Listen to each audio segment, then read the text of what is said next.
This is the Glenn Beck program. We're glad you're here. We're talking to Bill O'Reilly. It's Friday. Get a recap of what he thinks is the most important. I want to ask his opinion on something that is brand new. I have never seen this. I've seen the government politicized. I've seen all of the branches of the government politicized. Those are political branches except for the Supreme Court, but that has been politicized. Now it's a political body. The one thing that we have trust in, and the one thing that Americans have always had trust in, is our military. And it's essential that we have a military that is trusted and deserves our trust. It's not been politicized until now. The Pentagon has attacked now Tucker Carlson by name. The Pentagon website attacked a Fox cable news host, a senior enlisted leader in the U.S. Space Command, attacked Carlson by name, and I've never seen that before. Bill, have you? It might have happened before in Vietnam era. But what's going on is that what people don't understand about the military is that the top echelon of it is they're appointed people. Yes. So the Secretary of Defense, the head of the Joint Chiefs, these are appointed by civilian politicians. So they're all going to do what the left wants them to do at this juncture. Okay? And so when Carlson came out and said, look, it's not efficient to have pregnant women in combat units, which is true, then these people, because they're virtue signalers, politically correct people, right? Right? That's the crew. Oh, you can't do that. Is this an issue that I think is going to erode the capability of the U.S. military? No. It's just a signal that the military, like everything else in this country, is now full of virtue signalers. Well, it bothers me because the Secretary of Defense, Lloyd Austin, has said that there are enemies, I'm quoting, enemies within the military ranks. Yes. And they're trying to root out extremists without defining what those enemies or extremists are.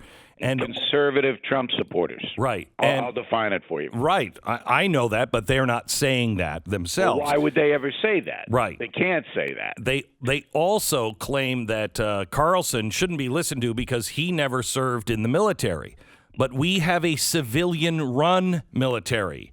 It is by design that our civilians can criticize the military.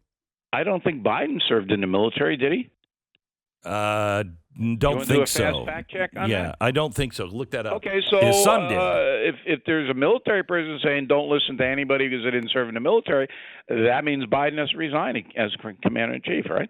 It would. It would. See, a logical guy like me, I don't take a lot of this seriously because I know what the game is. And I know that military people play the game just like civilian people. It's a huge bureaucracy. Right, which makes me nervous because they are trying to make the military now into an arm of a political party, I believe. But it's impossible for them to do that in the rank and file. So traditionally, most military people come from the South, come from military people, come from conservative families. So they're not going to be able to change that culture. You know, here's a good example. The culture on the college campus is changed because now you have a punishing atmosphere on most colleges toward traditional conservative students and teachers. In the military, that's not going to take root, in my opinion. Now, I could be wrong, but my theme is on BillO'Reilly.com that there's going to be a ferocious backlash against all this PC virtue signaling cancel culture stuff. And that backlash is going to be seen in the midterm election next year, 2022. You're going to see that. Now, people go, oh, the whole election's rigged. Okay, look, this time around, the Republicans made big gains in the House. All right.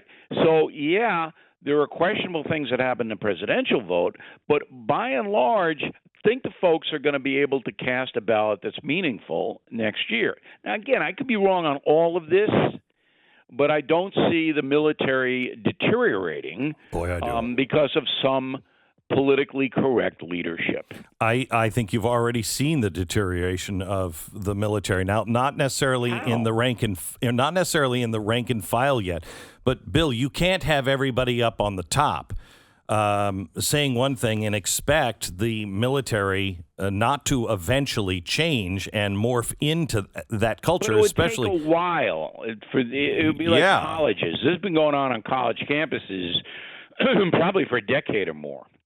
And they weeded out all the conservative or traditional professors. Now the college that I went to, Marist College in Poughkeepsie, New York, was a working class traditional school. Now it's Loonsville.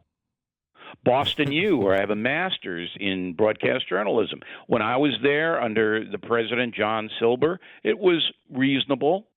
Now it's ranked, I think, the fifth most liberal college in the United States.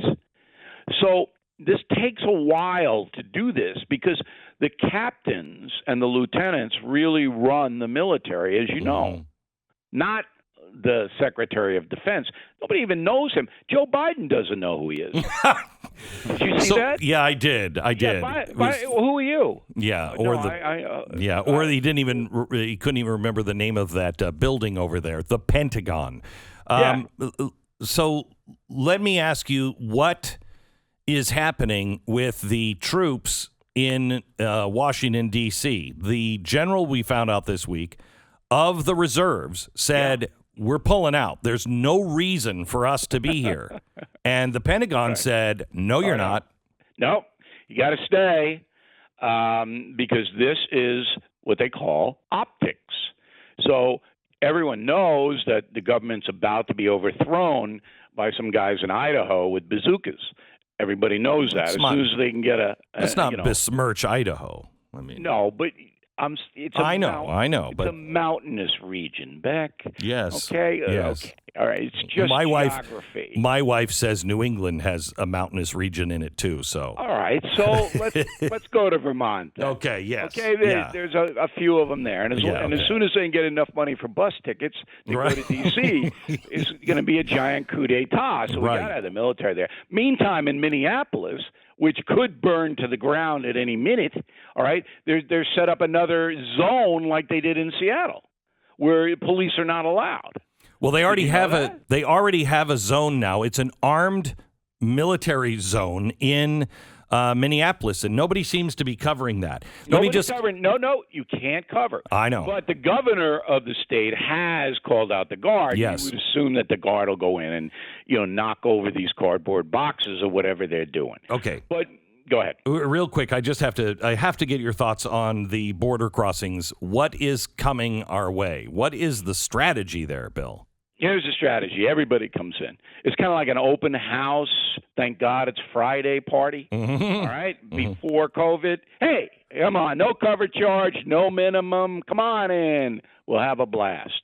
And, again, Biden has no idea. Biden right now doesn't know where New Mexico is. All right? Is that someplace up by the Dakotas? So you got an open border. That's what you have. And this is what people who voted for Joe Biden should have expected, okay? Again, next year, all of this has to stop, or you're going to lose your country. And that's the truth.